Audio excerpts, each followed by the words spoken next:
Hi everyone, it's Jakey again, and we're back for a brand new video where I make a tier list of all the expansions of Final Fantasy XI. So first up, we have Rise of the ZILART, the original expansion. This, of course, came bundled with the North American release. So from our perspective, this wasn't even an expansion, this was just part of the game, but it's absolutely integral to the game.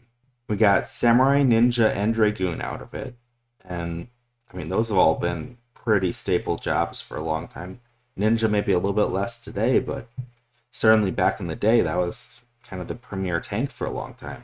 The zones, I mean, you've got Sky, you've got Zeta, you've got Altepa, you got the jungle. I mean, so many iconic zones all came with Rise of the ZILART. Absolutely critical to the game. And then a lot of those zones also had great music. Like some of the most iconic music of the game were in those zones. I mean, you got Zeta again, Sky again, um, the jungle. The first time you go to the jungle, and it really did such a great job of conveying that. Yeah, I have to give it S tier for music.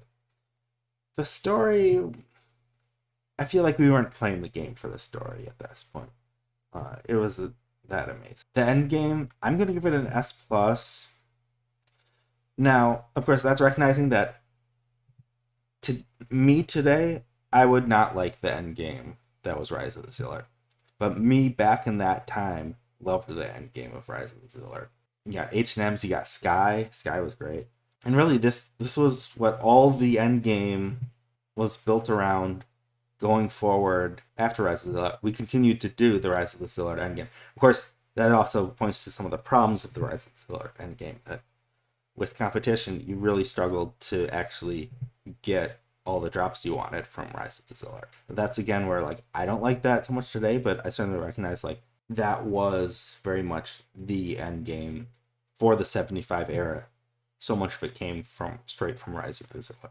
Now I am going to go ahead and include whoever I think is the waifu of the expansion based on my understanding of the rules of what determines if you're a waifu or not. I'm not going to rank them because as I understand it, you're not supposed to rank your waifus, you're just supposed to collect them, which I also think sounds really bad, but not really my thing, so whatever. Okay, so no surprise, I'm giving ZILART S tier. Okay, Chains of Promethea. Now, there were no new jobs with Chains of Promethea. That's probably the biggest thing holding it back, but amazing new zones. I really debated whether I should give this also an S+, because so many of the most beautiful parts of the game are from Chains of Promethea. And I think the biggest thing holding back a lot of these zones is that they were tied to the missions. And so, with how difficult the missions were at the time, a ton of people never even got to CC. So, I'm giving it a little bit of a lower ranking just because the barrier to entry was too high, really, for a lot of the zones. But a lot of just amazing zones. Very iconic zones with Chains of Promethea as well. And great music for a lot of these zones as well. I mean, who doesn't remember the first time going into one of the Promi zones and how the music really fit those zones so well? So I have to give it an A for music as well. The story, I think, was actually quite good. So I'm going to go ahead and give it an A for story. Again, the biggest problem with the story is a lot of people never got to finish it. And the other problem was if you were finishing it, you were in some like static or something with a whole group, and so they were waiting on you, so you had to just click through it as fast as you could. But if you have a chance to go back through it now, enjoy the story. It's pretty good. Endgame, I'm going to give it a B+.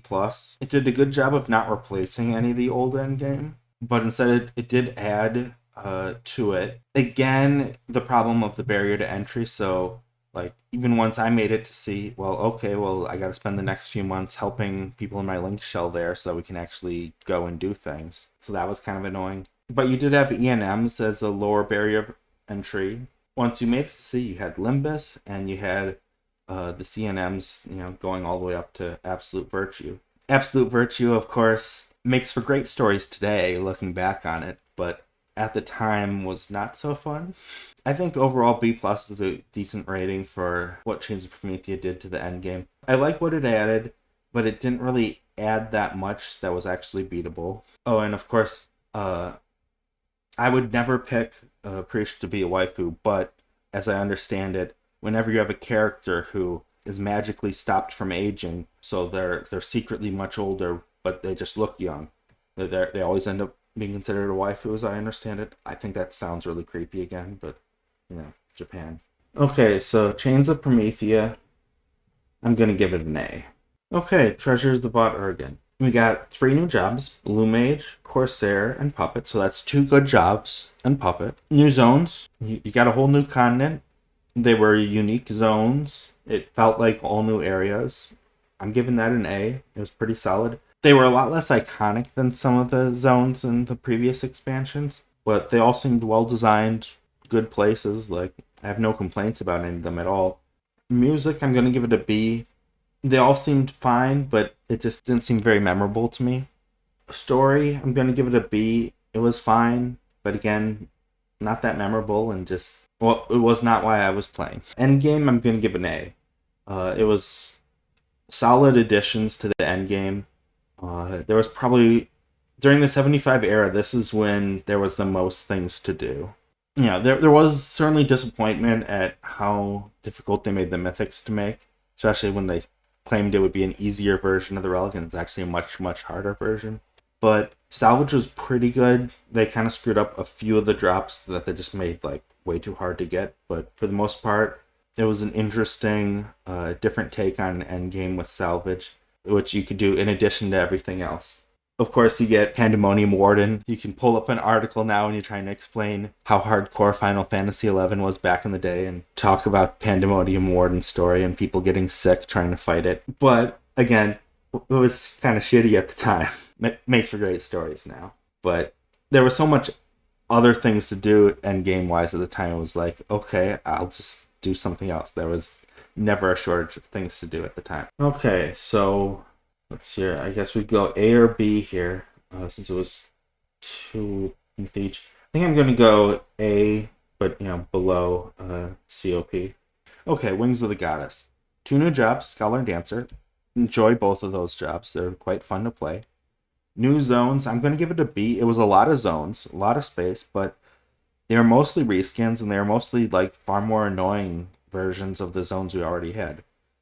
With a few exceptions, they did make a few of the zones a little bit easier, where they added new stairways and stuff. But then you look at like Jugner Forest, where they made it much more annoying to get through. So I'm going to give it a B overall, since there was so many reskins.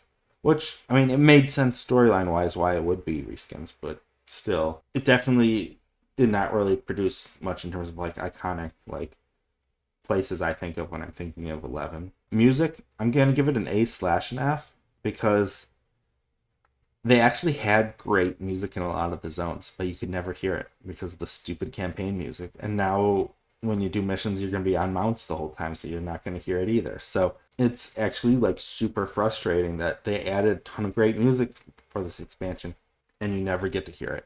And they still haven't fixed that to this day. So I gotta give an A/an F. I don't know, we average it to like a C or something. And the campaign music is so obnoxious. Story, I'm gonna give it an A, and that's only because I was actually able to play through it again recently. So I actually like could see it all at once. Because of course, when you were playing through it at the time, it was so spread out. Months and months between missions, maybe years. You couldn't remember what was going on when you go to do the next mission. It was so frustrating. But the actual story was great. You just didn't really get to experience it at the time. Endgame, I'm going to give it a C. I mean, they added some stuff to the endgame, but it was so lackluster. And like the most interesting things they added just before they increased the level cap and made it redundant. So it was just like, what is this? Yeah, I'm going to have to give it a C for endgame. It just really didn't do much for that. Okay, let's see here.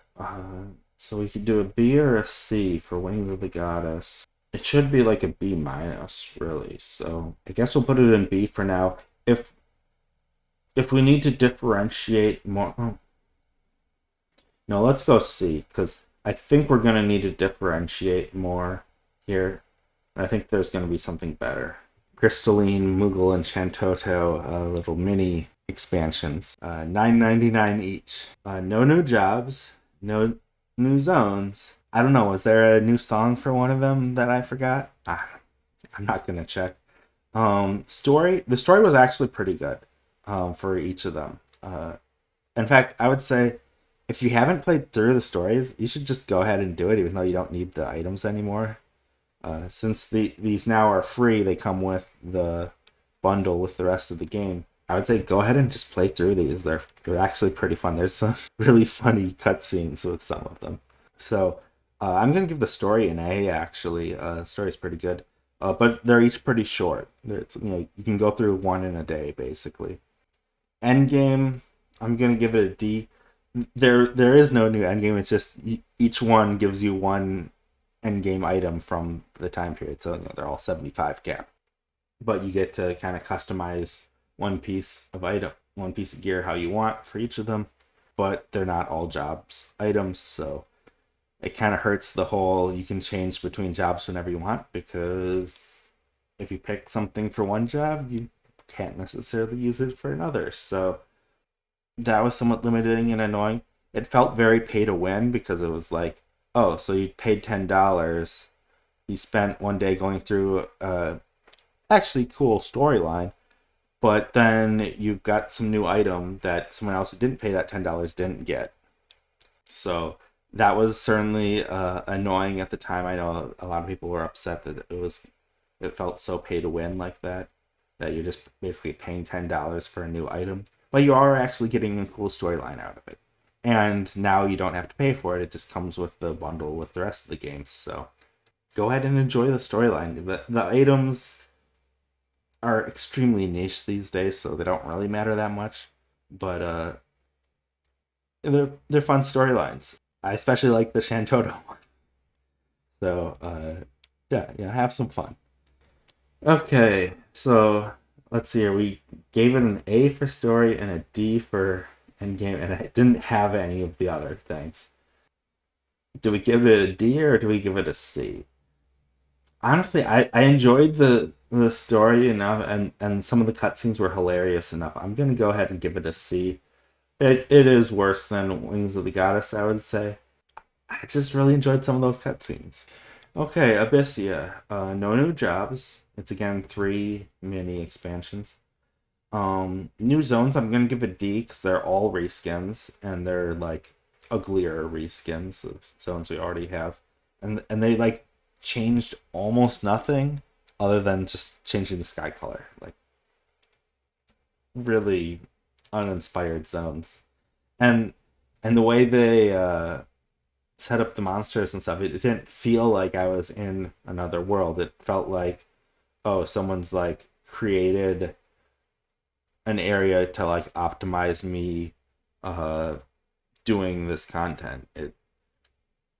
Whereas zones up until then felt much more like I'm in like another world.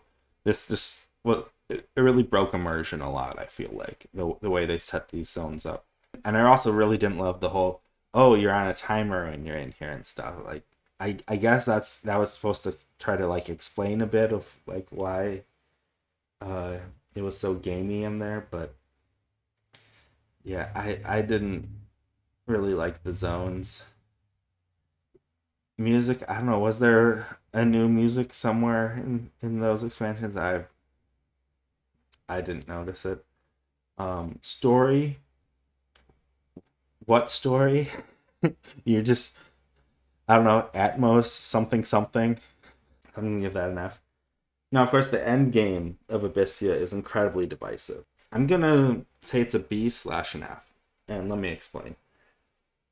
I think in a vacuum, it was like B quality endgame. Like it added way more content to endgame than any other expansion by far, but it did that by killing all of the content before it, and that's why it gets the F, because it killed so much content that was better than it, and instead you're replaced with a very mediocre endgame. It felt like now it was fine. I mean, you could certainly have fun in Abyssia. You can still have fun in Abyssia, but it was not like my favorite endgame, and that it completely outmoded everything before it was just kind of frustrating. So that's where I'm giving it a B/an F. So like in a vacuum, if I'm not like gonna sit here and complain about what it killed, yeah, it's probably like B tier endgame expansion. You got a whole bunch of new endgame content, and it's kind of mediocre, but you got a ton of it. It gives you something to do. You know, if you've already finished everything else, hey, you've got a whole bunch of new stuff to do. Great. Most of it was surprisingly decent, and there were a lot of different mechanics and bosses with all kinds of different abilities. Yeah, well, it was fine. But you killed everything that came before it, and I don't think I'm alone in saying I kind of preferred before Abyssia came out. And that's where there's certainly a crowd doing private servers even today, going to any of the time periods pre-Abyssia. Okay, I think I'm going to give Abyssia a D. And not to say that you can't have fun there, but it outmoded so much content I did enjoy, and I just didn't enjoy Abyssia that much. I'm going to give it a D. You can, of course, rate it differently if you want, but that's where I'm putting it. Okay, Seekers of ADOULIN. So 2 new jobs, Runefencer and Geo. Geo's kind of boring to play, but that's how things go sometimes. New zones. I'm going to give them an A overall. Whole new continent. Feels like a new continent. Well-designed zones. Yeah, it was just really good across the board. The only thing keeping it from an S is just the zones just didn't feel as iconic as the ZILART or COP ones do to me. Music, I'm going to give a B. I just didn't really love the music in the area. It was fine, but wasn't anything to write home about. Story, I might be giving it too low of a rating here, but I just didn't really love the whole colonization vibe going on. But, I mean, it was a lot of story, and there was some fun bits to it, and certainly lots of fun side quests and stuff, so I could certainly see giving it a higher story rating than I have. And then Endgame, I'm going to give it a B. I really liked all the like delve fights and stuff. The problem was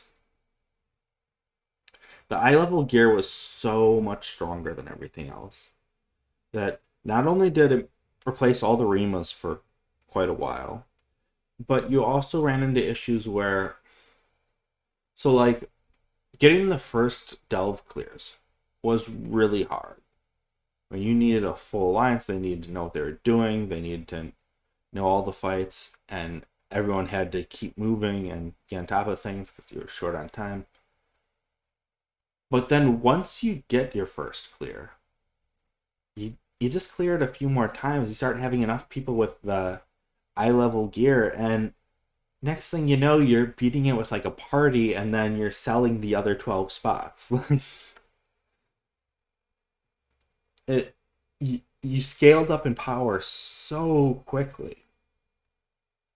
And so you go from, for a little while, having incredibly difficult endgame to a few weeks later, everything is just a joke. So I feel like that was the big problem of the endgame in this era. Is the eye level gear just scaled up way too fast and replaced again a bunch of stuff as Abyssia had. Although I enjoyed the endgame cycle in the ADOULIN era more than I enjoyed the Abyssia era endgame, so I'm giving it a little bit higher of a rating. And I didn't mind as much, like, oh no, I'm having to give up Abyssia, which I didn't like, for ADOULIN. Okay. And we did eventually get reforges, and actually a lot of old endgame stuff start to be made relevant again, so it did eventually get better. Okay, so I think that puts ADOULIN in the B category. Okay, Rhapsodies of VANA'DIEL. So there were no new jobs, and there weren't really very many new zones, but it was free. And the new zones were reskins of Sky and Zeta, 2 of my favorite zones. Ryzenjima, which is a brand new area, which was alright, rather linear, but it was fine. And then you had the battlefield at the end of Ryzenjima, where you fight Cloud of Darkness. that battlefield is like probably my favorite battlefield in the whole game. And it had amazing music. So I'm gonna give it a B because, well, yeah, it's a lot fewer zones than the most of the previous expansions. I really loved the zones. They were the way they reskinned themselves was well designed. I've had a ton of fun in all of them. Yeah, I'm gonna give it a B. I really like what little they gave us was well done. I really enjoyed it. If I was to rank how good the zones were, I would rank them much higher, but because it's not very many, it gets a B overall. Music, I'm gonna give it an A just because I loved the Rhapsodies music at the end with the Cloud of Darkness fight. I love that fight. I love being there, hearing that music, seeing everything you see during that fight. It's wonderful. If you haven't played through Rhapsodies, please do. I'm giving the story an S plus because they managed to tie together all the other stories into one reasonably cohesive story, which I did not think would be possible, but they managed to do so. Yeah, it makes so many of the other stories actually seem much better once you play it in order. So yeah, I'm giving it an S plus for story just because they managed to tie all the other stories together to make one cohesive 11 story. And then Endgame, I'm going to give S plus as well. I know not everyone will agree on, what your favorite Endgame is or whatever, but I absolutely loved the Rhapsodies era right up until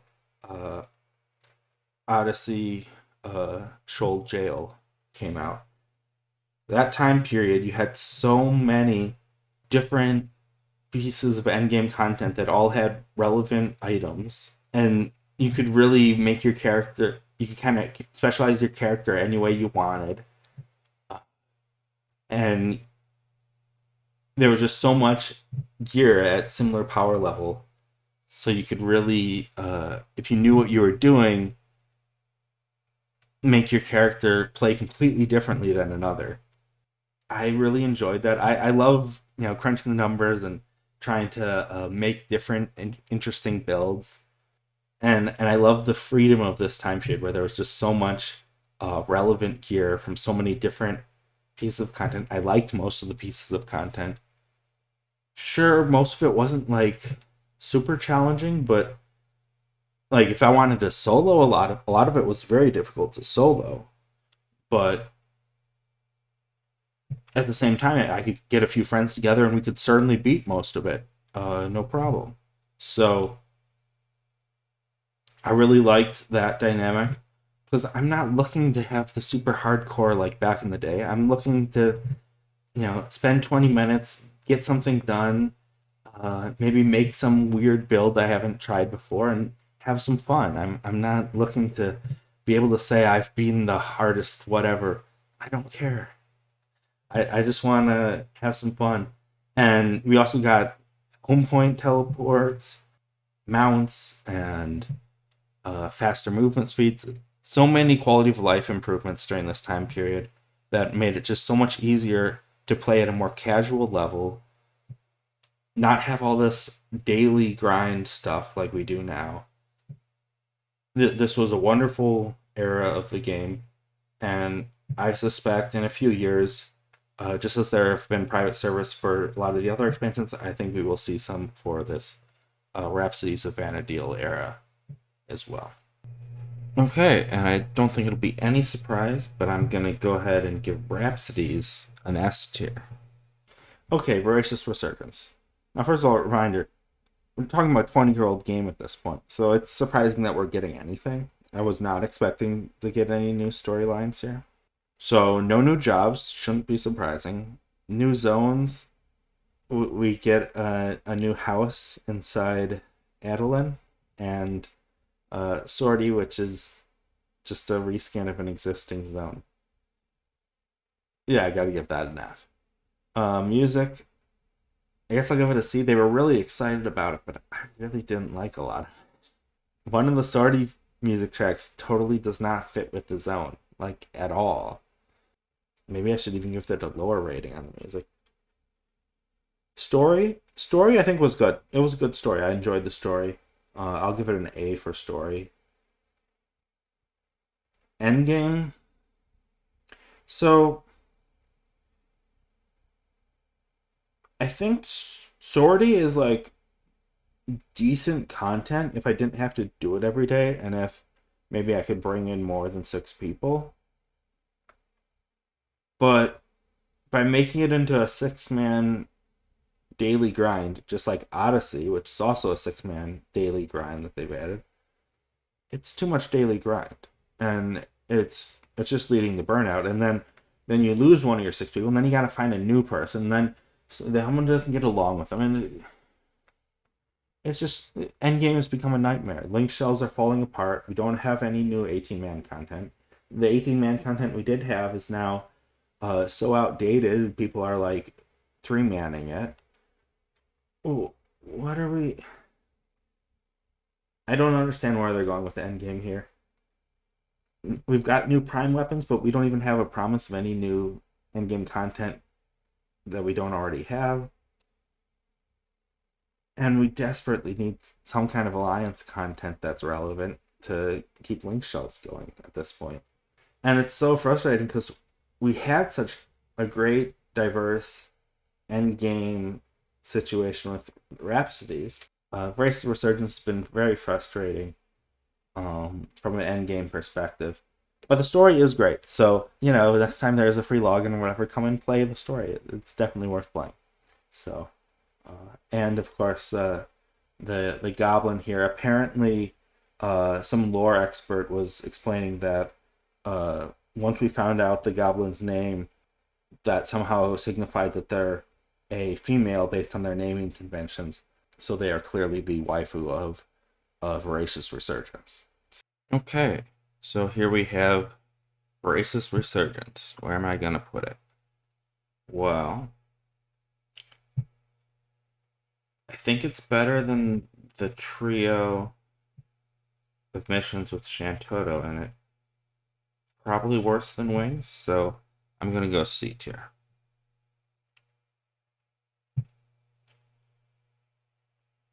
So I guess this will be my final list. We've got ZILART and Rhapsodies in S tier. We have Chains of Promethea and Treasures in A tier. Seekers of ADOULIN in B tier. Wings, Voracious Resurgence, and the trio with Shantoto, Moogle, and Crystalline in C tier. And then we put Abyssia in D tier. I'm sure you can all tell me how I've messed this up and how, one particular expansion is better than another. But this is where I'm going to put it, I guess. And you're welcome to let me know all about how you would have done it. Hope you had fun, and see you next time. Now, I was reading, apparently a lot of you just really hate when people remind you to like and subscribe, so I'm just going to not remind you. I just hope it happens anyways. And as far as channel updates go, I'm still waiting on more info to do a proper tier list of the new Prime weapons. So hopefully we'll have enough info for that in, I don't know, maybe 2 months, 3 months from now. Unfortunately, I haven't had much time to play, so I'm not going to have any Prime weapon anytime soon to contribute. And of course, I don't want to do any of the other weapon tier lists until I know where the Prime weapon stands. So it'll be a little while before we start getting into more serious tier lists again. In the meantime, I don't know, keep coming up with funny filler content.